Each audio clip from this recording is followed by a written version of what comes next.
Hello everybody and welcome back to the channel.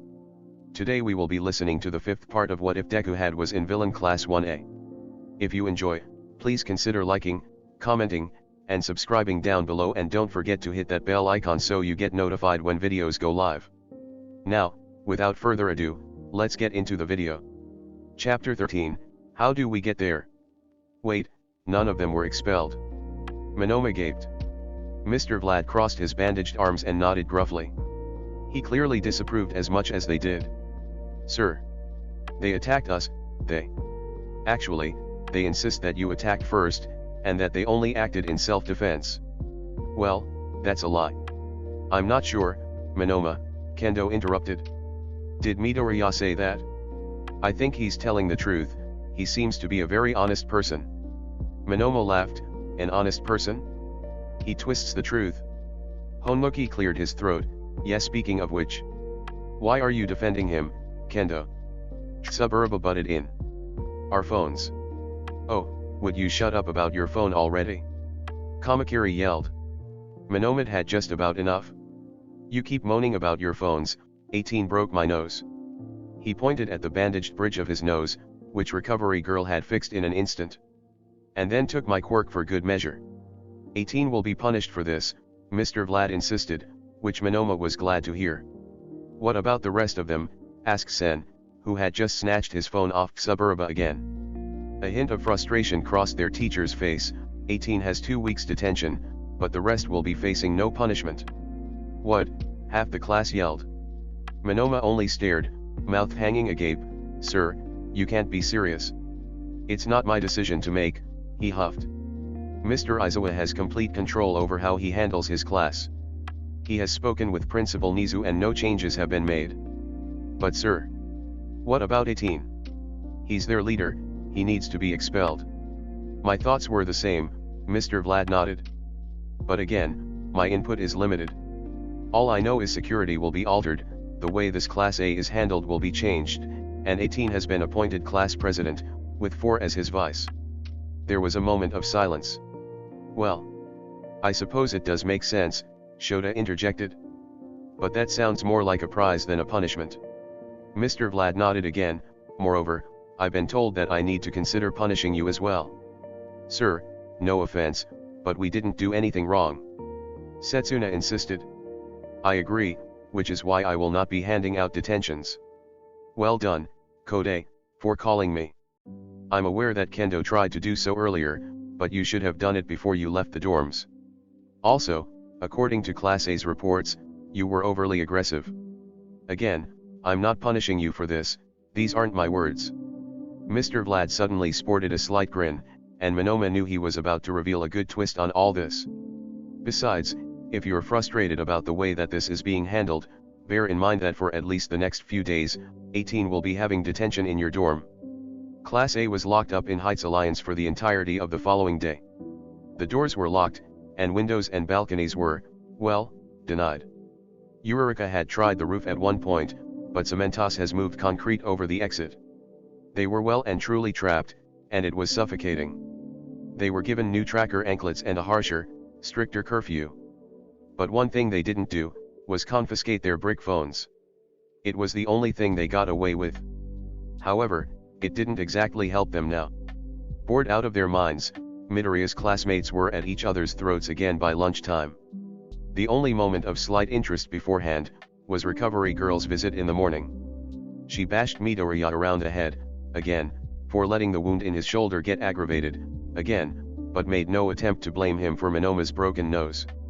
He actually broke his nose. When that little fact was revealed, he received a little round of applause from his classmates. That moment of happiness was cut short, however, when Recovery Girl noted the slim gash on his face that Monoma's shadow mishap had caused. Midoriya had pulled the oversized plaster that Yayorozu gave him off long ago, since it seemed to have healed up. But Recovery Girl informed him that he'd likely have a mark there for the rest of his life. Midoriya didn't care, he had plenty of scars, what was one more?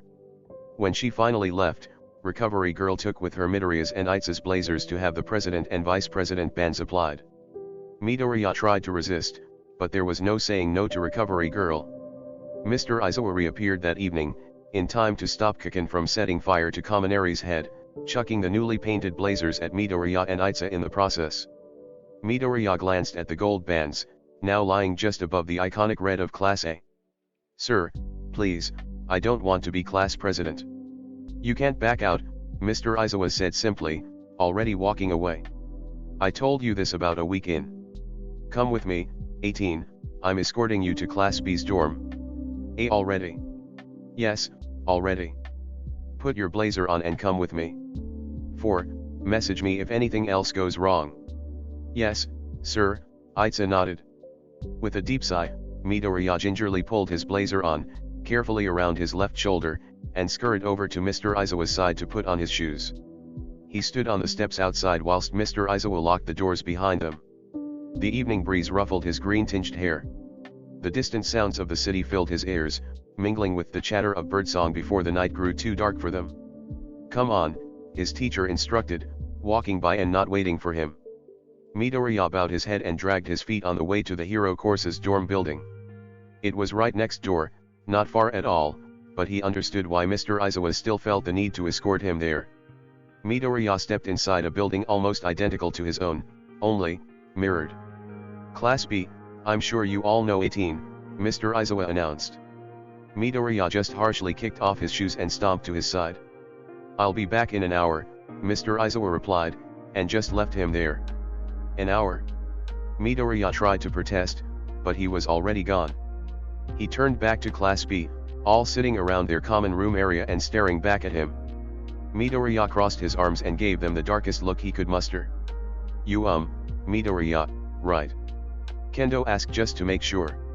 Midoriya saw how her eyes flickered to the gold on his blazer, exactly the same as her own, only she didn't have a huge number across her back and crimson red bands making her stand out as a threat. Midoriya didn't move a muscle, continuing to glare at her. "Yeah, just didn't think you'd like the name 18, the kitchen's this way," she said nervously, pointing in the direction opposite to what it would have been back in Class A's dorm. Midoriya didn't even thank her, which was unlike him, and simply marched into the kitchen area and out of sight. He saw the neat stacks of dirty plates and dishes and sighed deeply. He took off his blazer and tossed it on the counter, before turning on the taps and very slowly getting to work. There was no point in doing this quickly, or else he'd find himself sitting in the kitchen awkwardly until the hour was up. He had to do this for 2 weeks. And it was meant to be 3. When Midoriya was about halfway through, he heard footsteps. He didn't turn his head but saw in the corner of his eye a new stack of plates being added to the unwashed section. Midoriya couldn't tell if Class B was just messy or if they were doing this on purpose. He did a double take when the hero student who had intruded, sidestepped, picked up an unused cloth and started drying washed plates and putting them away. Midoriya finally looked up and saw Honuki there. "You're not supposed to be helping," he grumbled, aggressively scraping at the grime on a tray that they must have cooked chicken or something in. Honuki simply shrugged. "You could use it though. You guys don't often come into detention by yourselves, there's usually 2 of you, weirdly enough." "That's because trouble is never the fault of one person in my class," Midoriya sighed deeply. "And, thanks." Honuki simply nodded, taking the tray off Midoriya to dry away the suds. After a minute or so of silence between them, Midoriya spoke up again. Honuki. Monoma keeps, referring to my quirk. So, He mimicked Midoriya's sigh. "Yeah, I know. I have tried to get the point across, but they haven't exactly been listening to me." Midoriya nodded slowly. "Oh. I see. I won't be trying again, though," he informed him. "It's their own fault. I'll keep your little secret, it's the least I can do." "The least? Well, you did save my life." Midoriya almost laughed. "When?" "Back at the USJ. Honuki frowned. "It was your plan that got us off the boat, and you led the villains away from us after we got to land. Well, none of those plans really worked that well in the end. You got us most of the way. I think we would have been in a lot of trouble if we didn't have you." It was clear that the honorable hero student wouldn't be deterred, so Midoriya gave up, and simply nodded. "Well, thank you. And you? You're a nice person, Midoriya, don't let Monoma convince you otherwise." For some reason, Midoriya had expected him to say something against his classmates. But no, he targeted the heroes instead. A soft smile crept across Midoriya's face. He didn't feel so alone around Class B anymore. I did break his nose, Midoriya added after a moment. Honmuki sniggered quietly, I know I shouldn't be laughing because that probably really hurt, but that was a mean right hook. Thanks. No, seriously, I wouldn't have managed it. I still can't believe I did that. It was impressive. And I didn't know you knew how to use a sword. I don't. What? No way. Their conversing may have drastically slowed the washing up task, but this was the opposite of a problem. Midoriya may have actually found a friend in Class B, which felt like an oxymoron at first. They finished about 40 minutes in, a good 20 minutes longer than Midoriya had even hoped, and they continued to talk even after. But that couldn't last forever, especially since they'd given up on hushing their voices. This caught the attention of the rest of Class B. What are you doing, Honmuki? Asked a spiky-haired boy sporting a blue and white headband. He peered around the corner of the kitchen with a confused look on his face. Talking with Midoriya. Yeah, but that's not. If he wants to talk, why doesn't he come out here? Called out an irritatingly familiar voice. He must have finished washing up by now. Or is he that terrible at such a simple task? The hero student with the headband gestured Honmuki to follow him out of the kitchen. He sighed, come on, Midoriya. It might be a good idea to talk to them. Midoriya thought that was terribly optimistic and would really rather not sit there and take Class B's insults for the next, however long he had left. Actually, he looked up at the clock to see that he didn't have long at all. Mr. Aizawa would appear to rescue him any minute now. Bearing this in mind, Midoriya nodded and let the two of them lead him out of the kitchen. He now found himself standing before the common room again. Glancing at Honmuki as he followed his other friend to a spare sofa, Midoriya leaned back against the closest wall and crossed his arms, waiting for someone else to make the first move. This resulted in nothing but awkward silence, in which Monoma glared at Midoriya with a mocking smile upon his face. Midoriya blinked back at him, how's your nose? The smile faded immediately. How's the shoulder? I seem to remember that having nothing to do with you, you just decided to make it worse. And yes, it does still hurt. It should have healed ages ago, but people just keep targeting it, Midoriya snapped. Monoma hesitated, people. Maybe he shouldn't have said that. Oh. Monoma laughed, what have we here? Is Class A not as buddy-buddy as we all thought? That's none of your business. Last time I checked, no one in Class A has been sent here for detention after beating someone up. So, you didn't tell anyone, huh? Monoma, come on, Honmuki interrupted. Is this really necessary? Technically, Kaken had been sent to detention for beating Midoriya up, on the first day of term. He supposed the real reason was never told to Class B. Besides, it was clear that this incident occurred after the USJ. I'm just trying to make sure that justice was served. Monoma replied innocently. The only reason that I can think of for not informing his teachers, was if whoever else that was involved didn't leave without, perhaps a threat. And we all know a teen likes to do that. Midoriya rolled his eyes, he knew something like this would happen. He never should have come out of the kitchens. Speaking of which, was taking my quirk after breaking my nose really necessary? If Midoriya rolled his eyes any harder, he was quite sure they'd be stuck at the back of his head. You got it back. Yes, 5 minutes later. Do you copy my quirk's time limit just to get on my nerves? This guy couldn't be any more oblivious. Midoriya was so tempted to just tell him the truth, but he was interested to see how long this would last. Possibly, was his reply. Monoma ground his teeth for a moment. In the meantime, Midoriya glanced around at the faces of Class B. None of them interjected into their conversation. Why? Maybe they were a little frightened of Midoriya, maybe they were trying not to make themselves out as a target, maybe they were just letting Monoma continue to dig his own grave whilst he searched for buried treasure. No matter, Monoma eventually sighed, finally turning away from Midoriya, as if he were of no importance anymore. Your plan failed. In 2 weeks' time, the sports festival will be here, and if you've ever seen it before, you'd know that Class 1A's representative is made out as, well, the leader of the villains, which is entirely the truth. I hope you're ready for how the world will see you. I bet your family will be so proud. Honmuki wasn't the only one who pulled a bit of a face at that statement. Midoriya had a very small family. He'd never met his grandparents, his father was essentially out of the picture, and he wasn't aware of any sort of extended family in his vicinity. That just left Midoriya and his mom. It was extremely tricky for a single mother with a quirkless kid who did not seem to be inclined to help whatsoever. Midoriya hadn't seen her since the start of UA, nor heard a word. She would be able to watch the sports festival on TV, but they wouldn't be meeting in person again until a few days afterwards. He'd been trying not to think about it, but oh, his mother would never have expected her son to reappear as the class president. Midoriya would finally be outed as quirkless to the rest of Class B, if he lasted that long, and it would end up being a complete mockery of him and his feeble skills.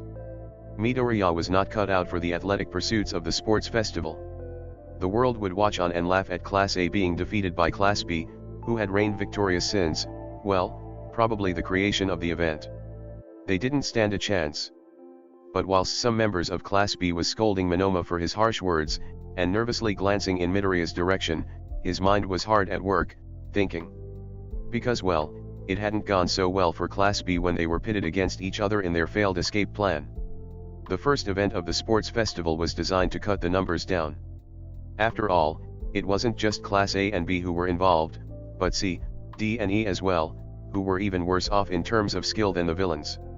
The second event usually took out most of Class A and a few of Class B. Finally, the tournament round pitted all the remaining students against each other in spectacular, one-on-one battles. And although this all sounded like trouble in Midoriya's case, well, if he could organize his class well enough in the first two events, he could easily ensure that the strongest members reached the finals. How many? 1, 2, 3, 4, 8. 8 matches at the beginning, and that makes 16 total finalists. And there were 19 in Midoriya's class. Oh, my god, they could completely take over the final. Well, theoretically, they might not get all the spots, but if they, for the first time in history, could have the villains as the victors, the world would have to listen. Sure, they can boo and hiss all they like. But they've never seen Class 1A work together before, with a leader who's completely quirkless. Wow, just imagine if Midoriya got anywhere near the finals. Imagine if Midoriya could best, even one of the hero course students. Hey, are you even listening? Monoma called out, making Midoriya blink. No. In this moment, he heard the door to the dorm open. Okay, 18, time's up, Mr. Aizawa droned. Yeah, Midoriya replied, almost in a daze as he yanked his shoes on and ran out of the door. He noted how Mr. Aizawa frowned at him and lagged behind, maybe glancing at Class B to ask what the hell was going on. By the time Mr. Aizawa reached the door to Heights Alliance, Midoriya had been pacing back and forth on the doorstep, muttering to himself, for at least 2 minutes. Mr. Aizawa gave him a weird look as he unlocked the door and let him inside, passing his almost forgotten blazer to him in the process. The hero asked no questions and only shook his head as he locked the door again. Hey, Midoriya, Tsu croaked as he came into view. They'd been playing cards in his absence. How was Class B, Ribbit? I have an idea, Midoriya breathed, ignoring her question completely. At the word idea, everyone stopped what they were doing and turned to him, seemingly already completely on board. What kind of idea? Shoto asked hesitantly. Midoriya laughed, a slightly crazy one. All your ideas are crazy, Midoriya, Tsu pointed out blankly. Yes, but this is a different kind of crazy, he insisted with a wide smile. Yurika giggled, are you going to tell us or not? With one final glance at the expressions on the faces of his classmates, Midoriya unveiled the next step in their plan to escape Class 1A. We're going to win the sports festival. Remember back before the USJ, when Midoriya finally realized why he had been put in Class 1A. He found himself with a new confidence, a new drive, ammunition to load and fire at the heroes, but he was completely clueless as to where he'd shoot it. Rather ironic, considering he was later shot. Well, with a giddy excitement for something he'd been dreading, Midoriya was walking with that confidence again, head held high, smile wide. It was this, matched with the red and gold bands on his blazer, that made people part for him in the corridors when he happily marched towards detention a few days later, which, for once, would not be with Class B. but he wouldn't have cared either way. There was power in his powerlessness, and it was the power to change the world. His classmates were doubtful. Even more so than they had been with the escape plan, which was rather backwards, come to think of it. It had been easier to convince them to be vigilantes than heroes. Midoriya knew where to fire his gun, and it was not going to be an easy feat. But he just couldn't see his life going any other way. He had never been able to. Midoriya wanted to be a hero, and for the first time, he actually had a way to get there. He just needed everyone else to feel this confidence too. And then came this specific hour of detention. Everyone meet Class 1A's representative, called out Mr. Power Loader, the teacher for the support course. The first years froze and stared at him, shrinking away from his sly smile and toxic green gaze. He has detention with us and will help test out any prototypes you have. No response. Power Loader sighed, anyone? There was a clatter and a bang from the back of the room, and a girl on roller skates came skidding into view. Oh, me, she cried as she failed to stop and crashed into a table. She was completely unfazed and raised her hand in the air, reaching as high as she could. Pick me. Her teacher seemed unsure, and this gave Midoriya some wonderful reassurance. Just don't. We won't, she exclaimed, rolling to Midoriya's side and grabbing his hand. Come on. You've gotta meet my lab partner. We've got loads of stuff to try out, and my quirk can only help with so much. She wasn't going anywhere because Midoriya was standing still and she was running on the spot, on wheels. Okay. Midoriya frowned and slowly started to walk forwards, letting her lead him through the vast lab. He couldn't help but gaze around at the wonderful inventions and works in progress that lay on tables, as nervous students prodded and poked at them, shuffling their chairs away from Midoriya and his kidnapper as they passed. May, the roller skate girl cried. We have a class of detention -ee. Another girl pushed a pair of goggles out of her face, leaving behind ringed, black marks around her eyes. It looked like she'd faced an explosion head-on. Pushing pink dreadlocks out of the way, this May positively beamed at Midoriya. Hello, test subject, she exclaimed with equal enthusiasm to her lab partner. Tell me, on a scale of 1 to 10, how fireproof are you? Midoriya blinked at her. 1. And that was the beginning of a beautiful friendship.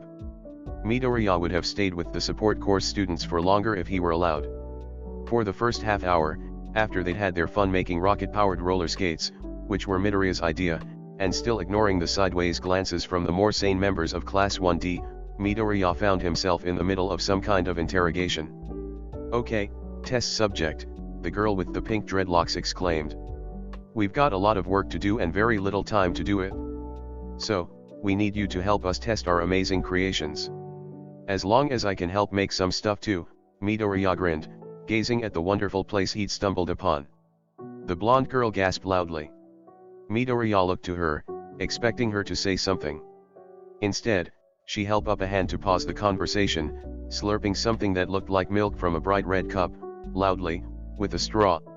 When she'd finished and cleared her throat, she continued as though nothing had happened, You gonna transfer to the support class after class A? Midoriya replied unsurely, I don't really know.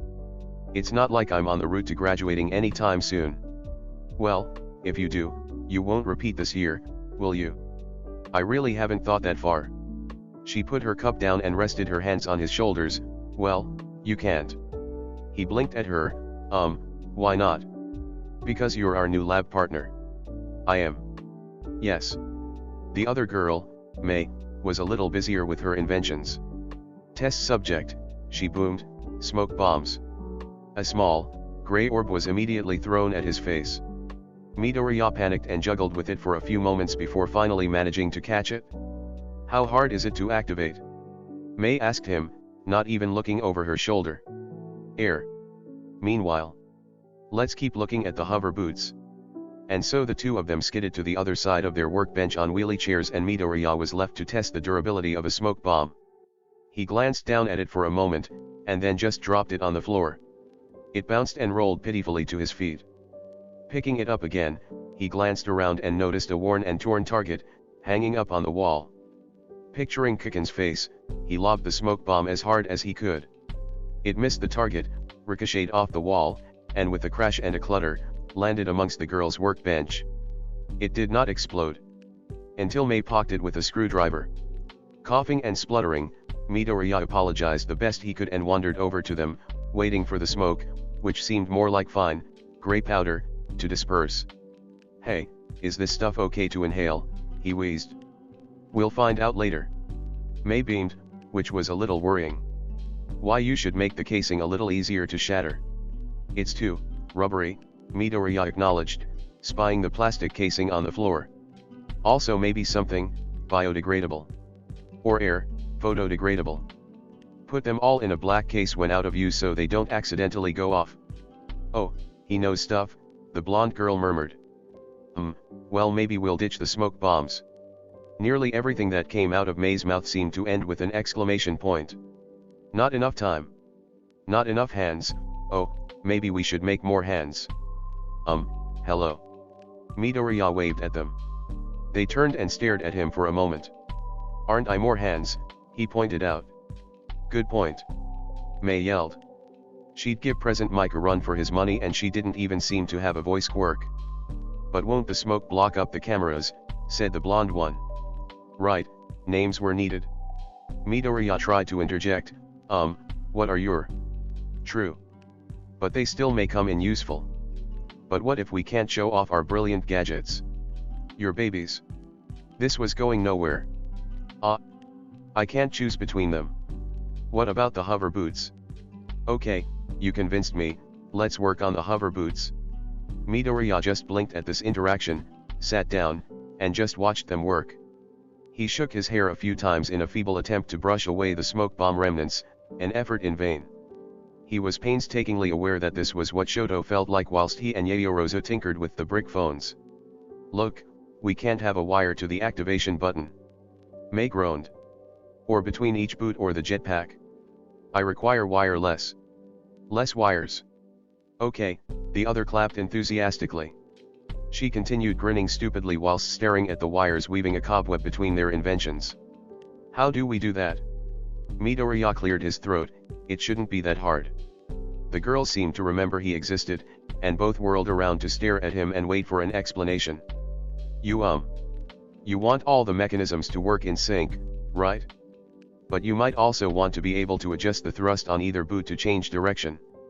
You could almost connect it to a game controller, a simple one. You'd just need a few lines of code and..." "Wanna try?"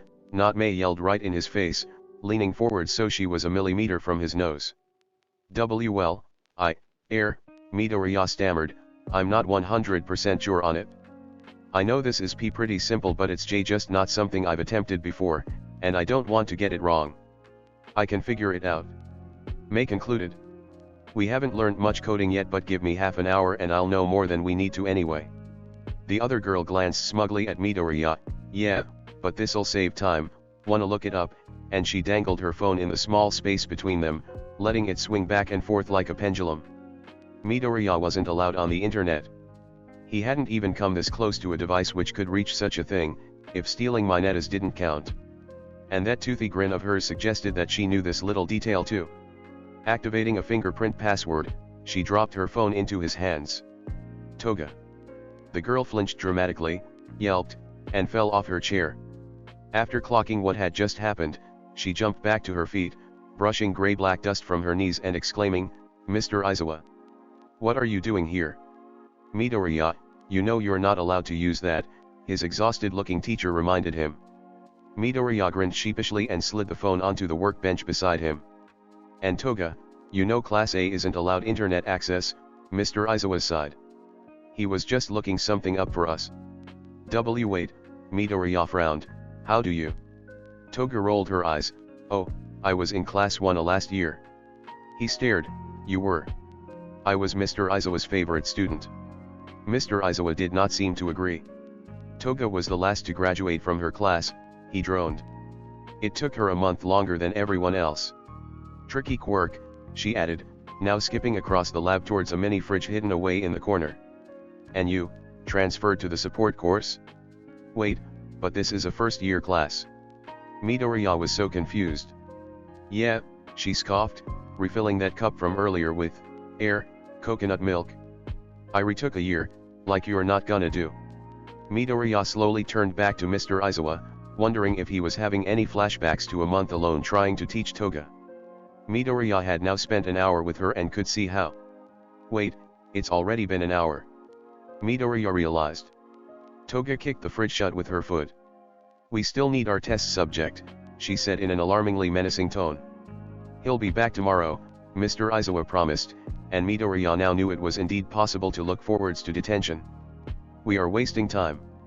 Mei interrupted with a yell. We have 2 weeks until the sports festival, Himiko. 2 weeks. Mr. Aizawa was trying to get him to leave, but Midoriya was a little more interested in the sports festival. To show off our babies. Midoriya had so many questions. If you're not on the hero course, you can bring as many support items as you want into the festival. Toga explained, taking breaks every couple of words to slurp loudly on her drink. It's to even the playing field. 5 minutes later, Midoriya slammed the door open to Class A's dorm, let Mr. Aizawa lock it behind him, and stomped into the common room. They stared at him. You okay, man?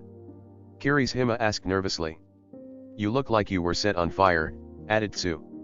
I was, Midoriya replied blatantly. Oh, and I have another idea. Jiro rolled her eyes, here we go. Is it better than winning the sports festival? Siro scoffed. Yes and no, Midoriya grinned, pulling the plug out for the TV and ignoring the cries of misery from his classmates. Because we're still going to win the sports festival. We can't. Mina yelled, distraught about her game, they'd only just been given their console back. You said it yourself. The whole world will be rooting against us. Kaminari recalled, also more upset about their video game than the matter at hand. Midoriya tossed the wire to the TV onto the floor. Screw the world, he cried with such confidence that he surprised himself. They all stared at him. Who are you and what have you done with our class president, said Hagakure in full sincerity. I mean, it's super cool that you're so excited and all, Yurika murmured, cupping her hands around a warm cup of tea, raising her pinky fingers either side so she didn't make it float, but why would we want to win the sports festival? Because Monoma would be really annoyed about it? Jiro sniggered, now lying upside down on the sofa. Because Class A has never won the first year sports festival. Midoriya explained, waving his hands about animatedly. And if we work together as a team to wipe out Class B, they can't ignore us anymore. Mina raised her hand, isn't that a bad thing? Jay, just hear me out. You remember what Mr. Aizawa said after the escape plan failed, he said we could be heroes, all of us. Winning the sports festival is the first step. Don't you want that? Midoriya didn't know what he expected. But, maybe a little more enthusiasm would have been a good start. Oh okay, I get it, he sighed, dropping his hands to his sides. Being a hero to us is, well, it's probably not the kind of thing most of us expected out of life. But I thought we were all in on the vigilante idea. Heroes are the same, just legal. I'm afraid you're contradicting yourself, Yaoyorozu acknowledged, sitting down beside Jiro. I know. But I've been thinking. A few people scoffed at that. And just, imagine if sometime in the distant future, we were all heroes. And, what if we just continued to do what we would have done anyway, had we gotten out of UA successfully? Who could stop us?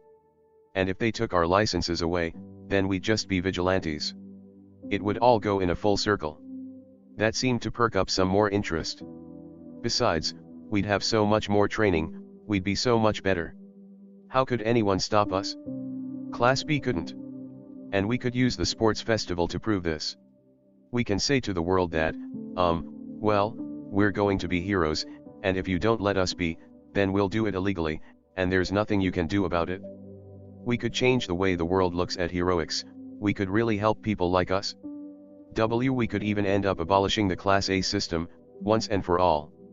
We could force the world to rethink, make them treat us like real human beings and make something better. I suppose it can't hurt to try, Ribbit, Tsu realized. Exactly. Midoriya beamed. Either we face the sports festival head on, or we just drag our feet through it like everyone has before us. I don't know about you, but I think I know which I'd rather do. And if we fail? Yurika questioned. Wouldn't we just be, just a big joke? No, Midoriya insisted with sheer cold determination. And we won't fail, because we have the advantage.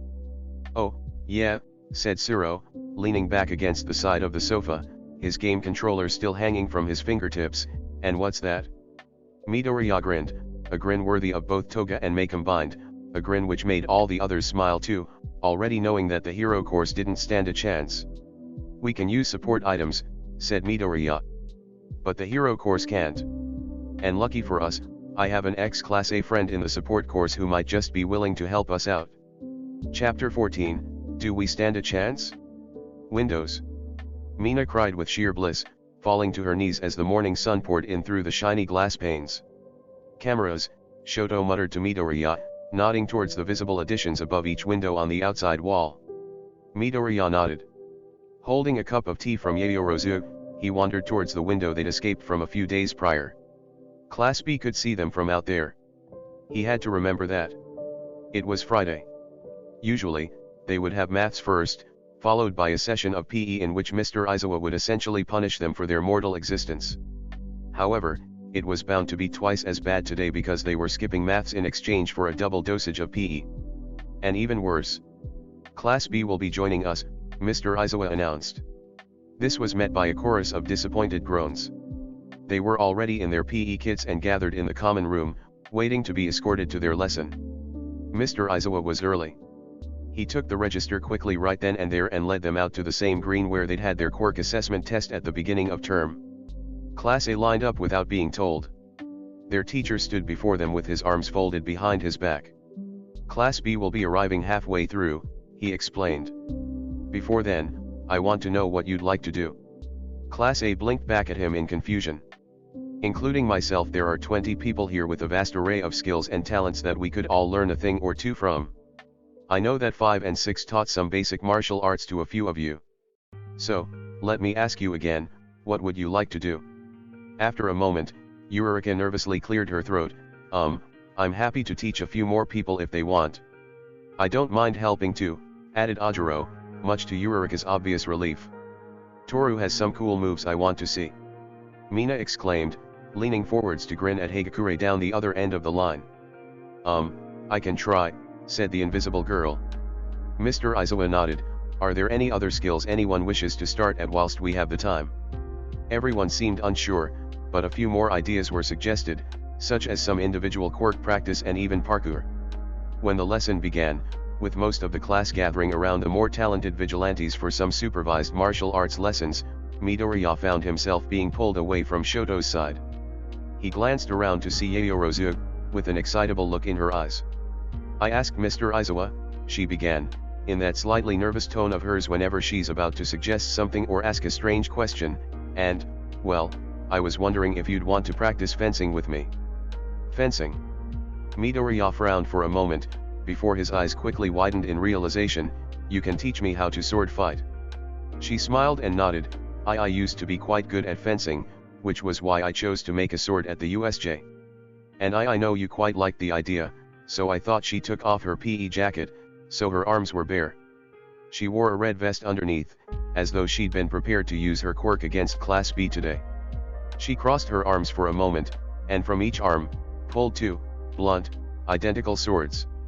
She handed one to Midoriya, who took it with a giddy smile on his face. They stepped a little further away from the others, standing just to the side of the long jump sand pit. Yayorozu took a fighting pose, which Midoriya did his best to copy. Okay, she began, your aim is always going to be to disarm, whether that is by knocking your opponent's blade away or forcing them to give it up. Try now, let's see what your starting level is. Knowing this would result in disaster, Midoriya charged forwards. He tried to knock the sword from her grip, but before he even knew what was happening, his weapon was on the floor and the point of her blade against his neck. Good, she beamed. Air, Midoriya replied whilst she lowered her sword and bent down to retrieve his, but I couldn't even get close. She ignored him, passing the sword back. You tried to knock the sword from my hand, but you aimed in the wrong place. Okay, maybe you're not looking at this quite right. You need to be in control of your weapon, and mine. If my blade is moving away from you, you're moving towards me. If I'm moving towards you, you need to parry. Okay, what's parrying? Deflecting. Oh, okay. You're also swinging too wide and in the wrong direction. Movements must be quick and short in most cases, and since you're right-handed, moving from left to right. Try again. The exact same thing happened. Always defend with the middle of your sword. You attack with the point or the last few inches of the cutting edge. That edge. This sword is blunt, sorry. Again. No, always keep the sword in front of you. Hit the blows away, don't try to absorb them. You have to move forwards towards the attacker, even if it's hard. Never let your opponent get behind you. Deflect the blow to the side to knock them off balance. They were at this for the subsequent hour. Yaoyorozu was clearly more skillful, but Midoriya continued to surprise her with his quick progress. They caught the eyes of their other classmates, who struggled more and more to focus on their own projects. Until, finally, Midoriya knew just enough to be a real threat. Sure, he didn't have the practice nor experience that Yaoyorozu seemed to display, but even she wasn't an expert. The point is, by the time Class B trudged into view, Midoriya was certainly more dangerous than just any madman holding a sharp stick would be. Midoriya lunged forwards and Yaoyorozu knocked his blade to the side.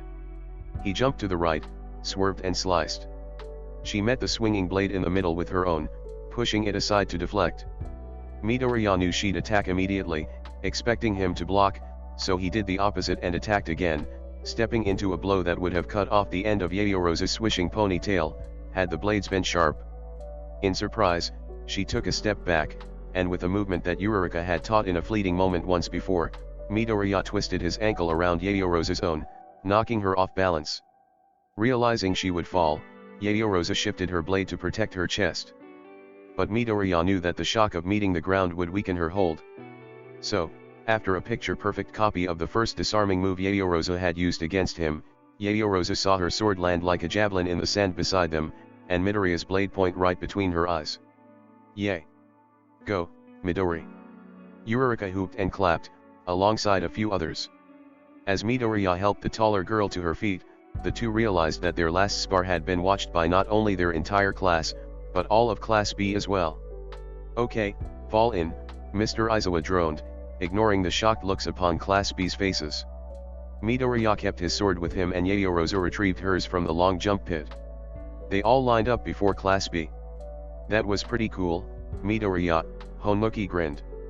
Thanks, he replied with a smile, but Yaoyorozu's better than me. I'm probably at 1 win out of 53. Since when is sword fighting on the PE curriculum, asked Suburaba cautiously, eyeing up the sword Midoriya was leaning against. Since I was asked, Mr. Aizawa replied simply. Midoriya was growing more and more glad to have him as their teacher as the days passed. Then Midoriya heard something very interesting. What are you playing at?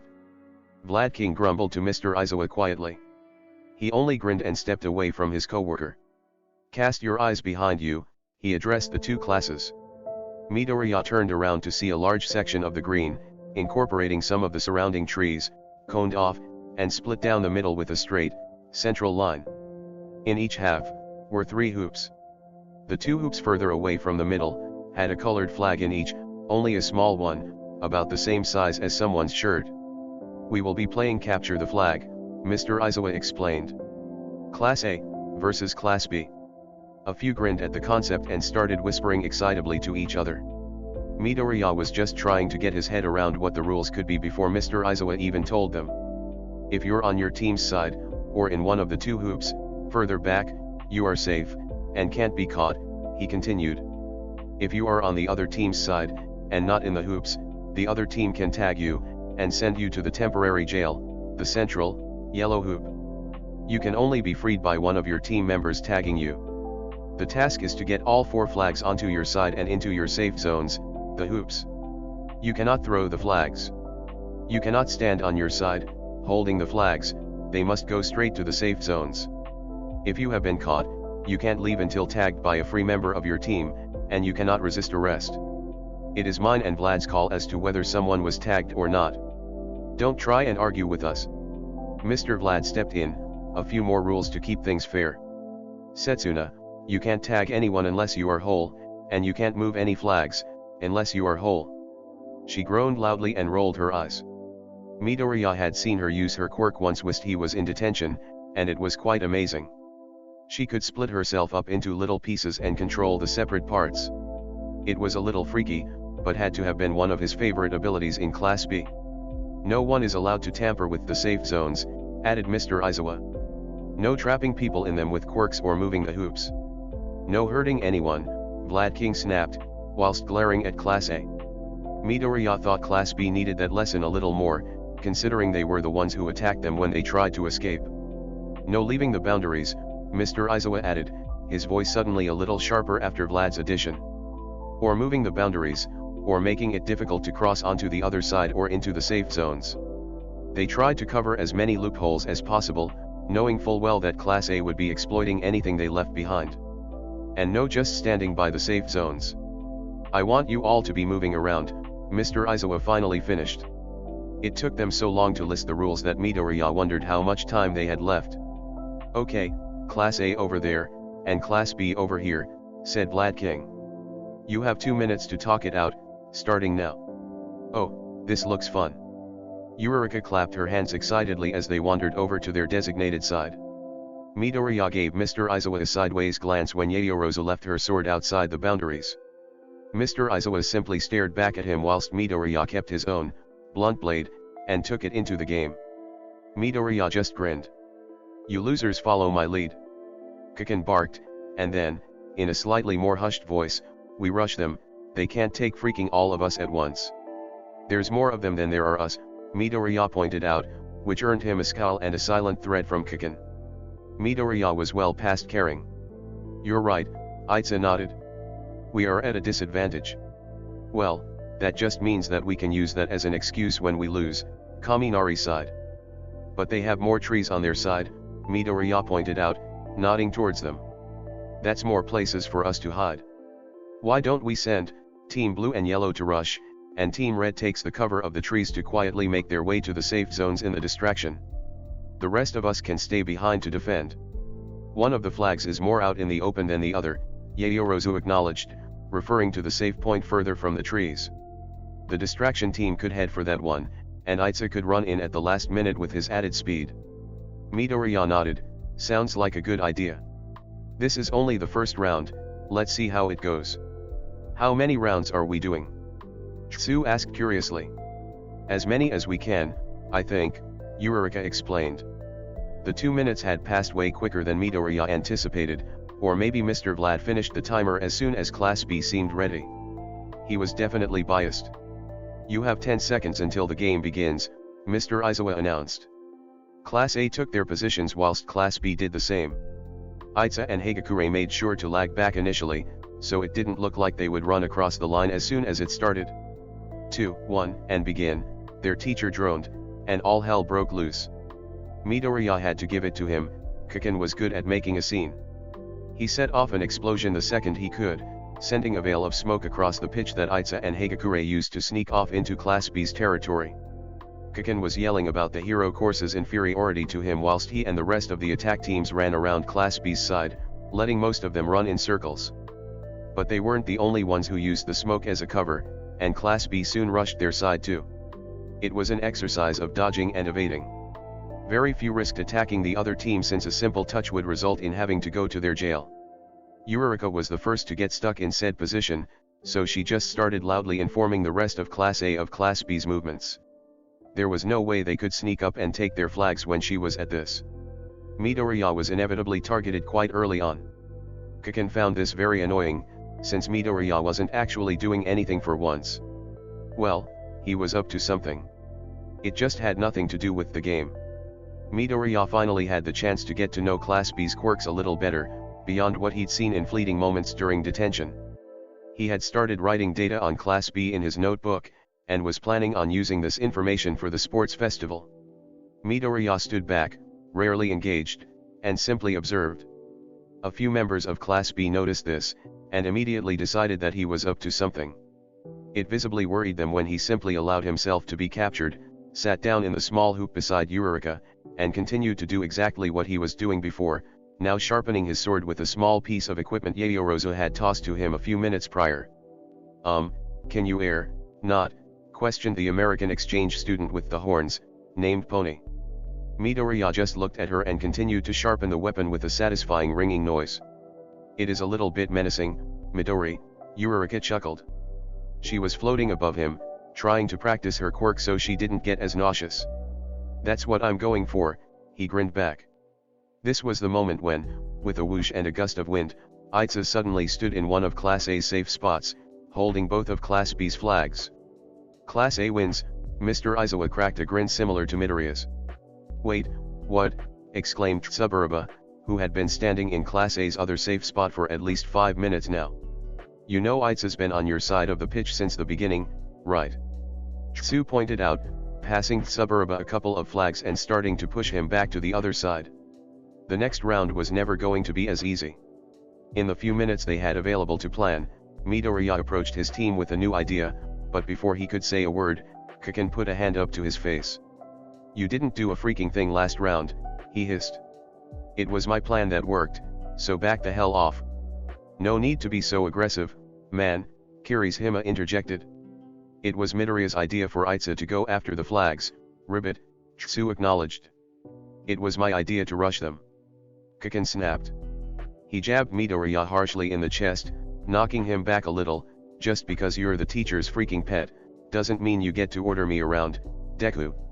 Midoriya glared at him. So, you have a plan. We rush them again, and you're gonna pull your weight. Midoriya turned to the rest of Class A and ignored him. Without bothering to keep his voice down, he said, you know Team Purple's motive. They nodded, glancing at Kaken unsurely. Okay, that, with the mindset of a vigilante.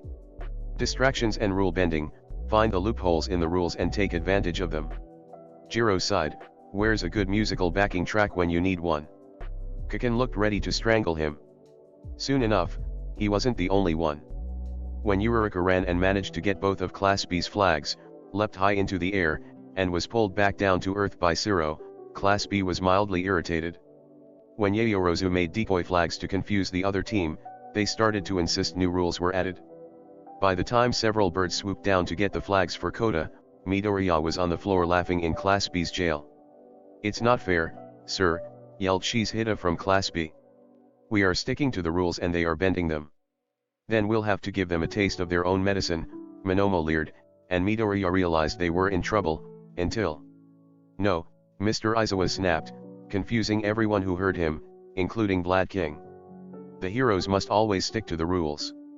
You have a strict set of guidelines to follow, and are expected to come out on top, regardless. The villains don't have such restrictions. If you can't beat a team, one member down compared to yours, without bending the rules, then you're not strong enough. Monoma gritted his teeth, usually dull eyes alight with his frustration. Blood King didn't seem so happy either but didn't argue with Mr. Aizawa. Midoriya simply stood up and grinned, resting his unused sword over his shoulder and waltzing back to Class A's side. They were well in the lead, having won every round so far, and Midoriya had yet to lift a finger to help. Kaken wasn't pleased. We're 2 members down, he hissed once Midoriya was in earshot, since someone isn't putting any freaking effort in. Yeah, come on, Shoto, Midoriya replied with zero hesitation. Shoto had been longing up against a tree trunk for the last hour. Hardly anyone had even noticed his lack of participation. Midoriya could hear Kaken's anger building. Oh, he'd never enjoyed it so much before. For the next game, Class B was more determined to win. Midoriya sat down next to Shoto just to irritate Kaken that bit more. They watched Tsu hop through the trees, unseen, and steal the flags with her sticky tongue before anyone noticed. She sat down in Class A's safe zone with all 4 flags for a good 3 minutes before Class B realized the round was over. But the game after that proved to be a little more challenging. Midoriya was enjoying watching Class B's learning curve, painfully aware that they were learning as much about Class A's quirks, as he was learning about theirs. They lost that round, and no one even bothered capturing him and Shoto. In fact, they completely ignored him. This, of course, was Midoriya's plan. Once Class B started to ignore him, he'd sneak around the back and take the flags whilst everyone thought he was no longer an important player. He left it one more round to make sure, where Class B gained a very narrow victory. But despite Class A still being miles ahead in terms of rounds won, Kaken was still furious. As per usual, he was placing the failures on Midoriya's head. He hoisted him to his feet by the front of his shirt. "Are you actually going to freaking help?" he spat in his face. Shoto stood up to step in, but one look at Midoriya and he realized this wasn't necessary. Midoriya winkled his nose and prodded Kiken's chest with the slightly sharper sword. "What? You need my help?" he grinned. He could feel Kiken's hand growing hotter. Midoriya just smiled wider, daring him to make a move in front of the teachers and the classmates whose trust he had barely secured. Kiken released him with a push, but Midoriya barely stumbled. "Besides," Midoriya said, rolling his eyes, "I'm not sure if you've noticed, but Class B has stopped paying any attention to me and Shoto. I wanted to make sure we win the final round. But, fine, I'll do it now. We need every advantage we can get now that they've got used to our quirks." "Our quirks?" Kiken made sure to hiss. Midoriya gave him a look. "Yes, thank you for pointing out the obvious, Kiken, really appreciated." He turned around and walked away, gesturing Shoto to follow him and sit down by their tree again, this time, a little more behind it and out of sight. He could hear Kiken's frustrated growl, and the pop and crackle of his quirk that he cupped in his hands. Kiri's Himmet told him to calm down, which made things worse. Midoriya was enjoying this way too much. When the match began, Midoriya let the two teams tussle for power for a while, before getting up, stretching, and walking right across the pitch in plain sight. He weaved through the trees, took the flags off Suro and Ajiro, who were sitting in the two separate save zones on Class B's side, and walked right down the middle to return to Class A. He ducked under Kamakuri's outstretched arm whilst he yelled at Kiken, making sure to wave the flags in his face whilst he wandered slowly across the middle line. Everyone just stopped and stared whilst he walked the rest of the way to the nearest safe zone and sat down, cross-legged inside the circle. "Class A wins," Mr. Aizawa grinned, breaking the shocked silence. "Give the flags back, Midoriya." Almost skipping because his real name had just been used, Midoriya hummed along to a tune in his head as he gave the two flags back to Kendo, who was closest. "How did we not see him?" Setsuna almost laughed. Kiken was too busy being loud, Midoriya yawned, passing him by whilst thinking of retiring under the tree again for the few remaining games. This was when Kiken swung out and hit him square in the head. Midoriya dropped his sword in surprise, reaching up to his jaw as he fell to the ground beside the weapon. He hit his head on the floor harshly and looked up just in time to see a fiery red hand outstretched before him, ready to send a painful blast in his direction. He curled in on himself, action upon instinct, eyes tight shut. Seconds passed and the blow never came. He dared to open his eyes and saw that the hand was still there, only held back by the confines of Mr. Aizawa's scarf. "You make me use my quirk despite my injuries," their teacher hissed, more venom in his voice than Midoriya had ever heard before. Midoriya crawled back.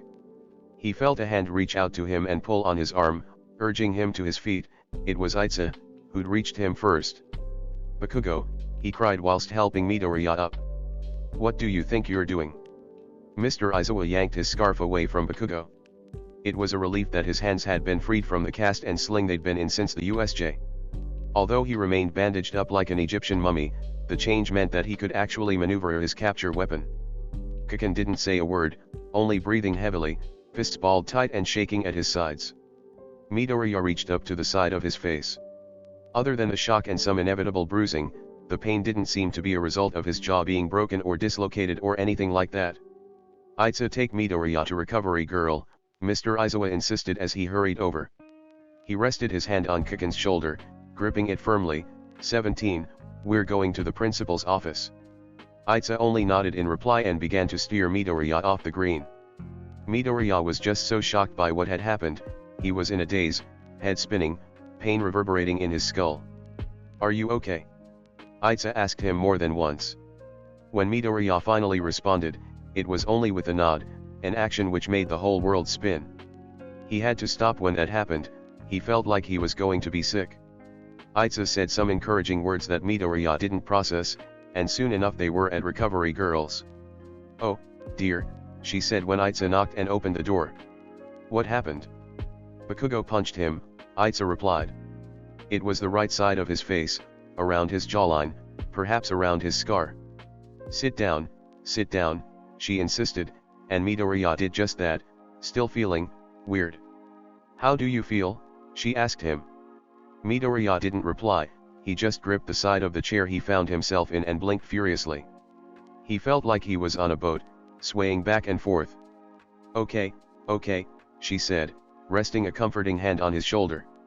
I think he may have hit a little higher than his jaw. Did he fall after being hit? Yes he did, Aitsa replied, sitting down in the chair beside Midoriya. He might have landed on a rock or something hard, Recovery Girl concluded, running her hands through his bushy hair to search for an injury, which she found almost immediately, judging by the blood on her gloved hands. She gave him a kiss on the cheek to activate her healing quirk, and immediately, Midoriya felt the confusion drain from his head, the world steadying like the boat had been docked. He groaned, raising his hand to his forehead and dragging it down his face. Ugh, what just happened to me? You have a concussion, dearie, Recovery Girl answered, dropping a couple of gummies into his hand, which she forcefully outstretched for him. He tossed them into his mouth like tablets and almost forgot to chew. Bakugo punched you, Aitsa said, as though he didn't quite believe it. I'm not even sure what you did to antagonize him. My existence antagonizes him, Midoriya moaned, now trying to feel for the injury on his head. He found a damp patch of hair where the blood had come from but felt no wound. Recovery Girl's quirk really was amazing. The hero sighed deeply, rooting through his hair to double-check no cut remained. Midoriya, I have seen you far too many times this term. I hope you know that your mother knows about all this. He inhaled sharply. Yes, she does. Of course, she does. She must be awfully worried about you, but I think a lot of your friends are too. Aitsa nodded insistently. Bakugo seems rather unhinged around you, Midoriya. I can't help but be worried for your safety. He has an enormously powerful quirk and you seem to do little to protect yourself. But there's nothing I can do. Midoriya replied. I don't have any power of my own, no real power. Nothing to defend myself with against explosions. And I got too confident. I thought he was past that he wouldn't lash out like that in front of everyone. He hasn't hurt you before, has he? Aitsa breathed. Of course, he has. Why do you think I went through so much effort to get him into Class A? He's a bully. He tormented me, made fun of me, beat me up, suicide baited me. And I knew he'd get into Class B, so I made sure I had enough evidence against him and went to the police. That's why he's in this class. I thought that was obvious. Aitsa was silent for a moment. But he hasn't hurt you at UA, right? Midoriya didn't reply, unconsciously reaching to his left shoulder. Midoriya. I don't want to talk about it. But, Aitsa sighed, resting a hand on Midoriya's good arm. Okay, but I won't be letting this continue. You're the class president, and I'm your vice, and your friend. Midoriya nodded blankly. Thanks. The only good thing that came out of Midoriya's unplanned visit to Recovery Girl was the knowledge that his shoulder was finally on the mend. She'd let him participate in PE in an attempt to get him to move it around a bit more. That ended well, but was now finally happy to take the bandages off, which really only remained to supply some kind of support to the muscle. The feeling of his free shoulder reminded Midoriya of when he took off his tracker anklet before the failed escape. But he was far from free, because that afternoon, after Kaken never returned from his visit to the principal's office, Midoriya was called there too. He had expected to end up here a while ago, possibly immediately after the escape plan went south, but for one reason or another, it never happened. Now, Midoriya stood before the large door to Principal Nizu's office, swallowing a lump in his throat as he raised his fist to knock. Come in, he heard a small voice call out before he even made contact with the door. Trying to calm himself down, Midoriya turned the handle and stepped inside. Kaken wasn't there. What a pleasure it is to finally meet you, said the principal of UA. Please, sit down. Midoriya nervously made his way across the room and took the seat opposite to the small, mammalian principal. He was famed for being obscenely smart, considering his possession of an intelligence quirk. However, an inherent dislike of most humans made him a rather terrifying being to face. Also, he just said it's a pleasure to meet you, and Midoriya was a little scared about what Mr. Aizawa might have been saying about him. How is your head? Was his first question. Good. Recovery Girl fixed it really quickly. I am fine. How about the shoulder? You were the sufferer of one of the greatest injuries sustained at the USJ, after all. Yeah, it's better than it has been. It just took a while to heal. Well, I'm glad to hear it's on the mends. Midoriya just nodded, trying not to meet the principal's gaze too much. He almost jumped, why yes. Okay, thank you. The small animal clambered up onto the desk to pour Midoriya a cup and refill his own. With a sigh, he sat back down in his elevated chair and took a sip of his tea before continuing, no need to be worried, Midoriya. You are not in any kind of trouble. I'm not, he asked cautiously. Of course not. Principal Nizu chuckled. I've been hoping for an excuse to speak with you since the beginning of term. We have a lot to talk about. Midoriya blinked at him, holding his tea in his hands to not drink it, but to only absorb the warmth. We do. He nodded.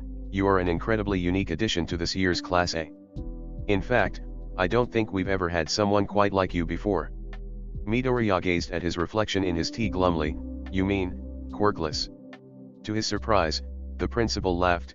No, that is but another unexpected factor. He frowned.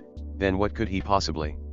You are unique, because never before has someone been entered into Class A, with no external recommendations or application letters. Nizu smiled, resting his teacup on his desk.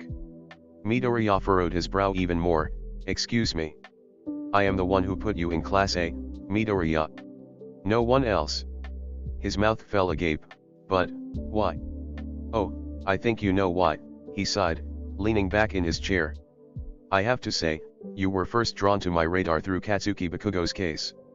I accepted him as the 17th student and couldn't help but read a little further into his files, specifically in search of the bright young boy who had done such damage to not only his tormentors, but the entire school that wronged him. I simply wanted to see what you had made of your life and where you were heading, maybe even to UA at one of our other departments. Any one of them could suit you well. Midoriya put his own cup down whilst he listened to the story, in disbelief that he'd caught the attention of one of the most influential forces in Japan. Then I found out about that sludge villain incident, Nizu explained. I'll spare you the details, I'm sure you know enough already. But to risk so much to save the life of your classmate, whom you later doomed to Class A, well, it showed such heroic potential, such selflessness.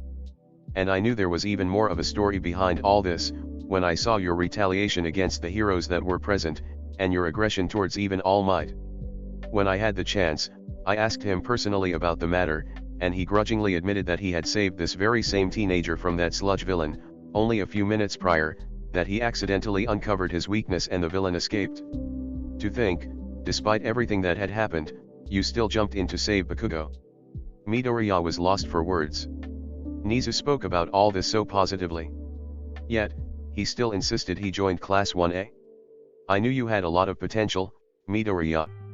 You had the drive, determination, and will to get what you wanted.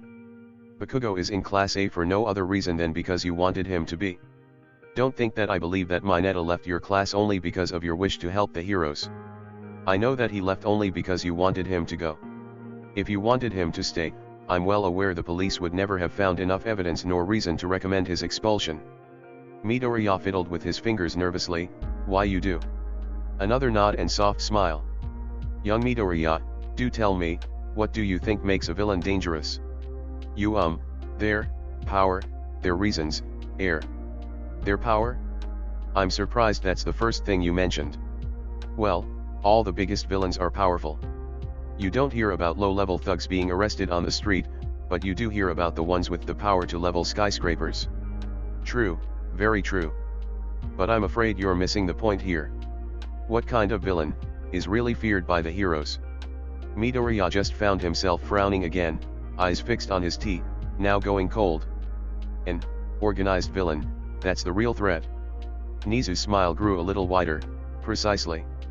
It's not the thugs on the street, and not even those who can level skyscrapers.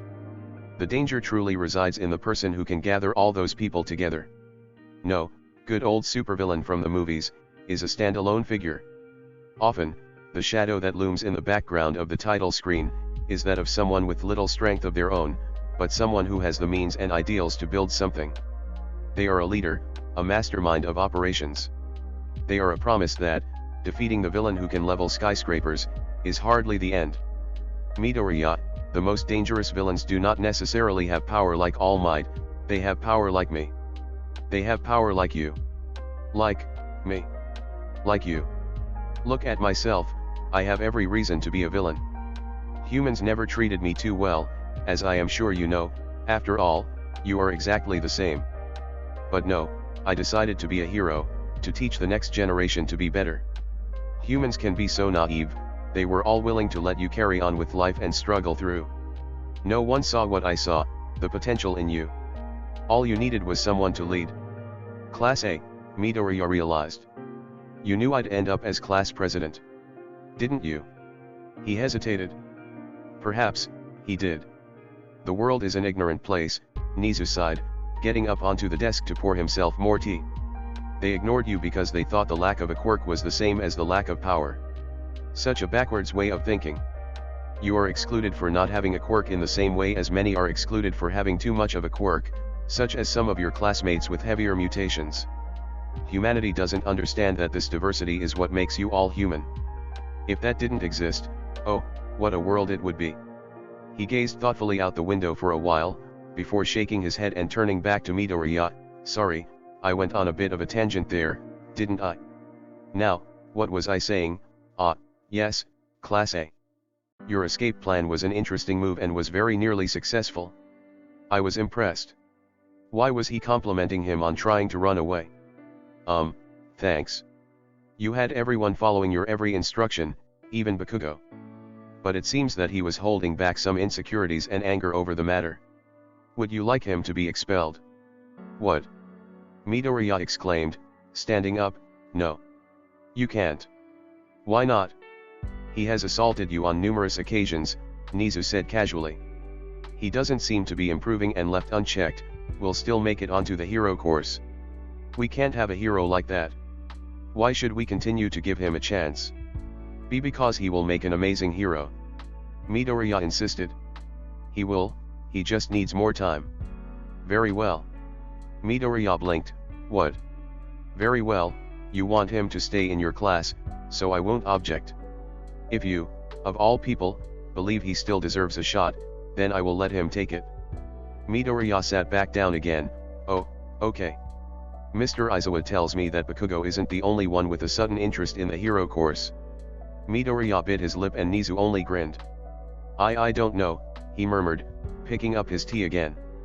I've always wanted to be a hero, and it felt like it was the same for everyone else. They're just so unsure and they're really nervous about the sports festival and I don't know if I can convince them all to try. You underestimate yourself. You convinced them to be vigilantes. From what I hear, even Todoroki wasn't entirely against the proposition of being legal heroes. You're on the right track. They sat in silence for a little while. Midoriya drank some of his cold tea as to not be rude. I have a deal for you, Midoriya, Nizu suddenly informed him, breaking through the quiet. Midoriya looked up with narrowed eyes. What kind of deal?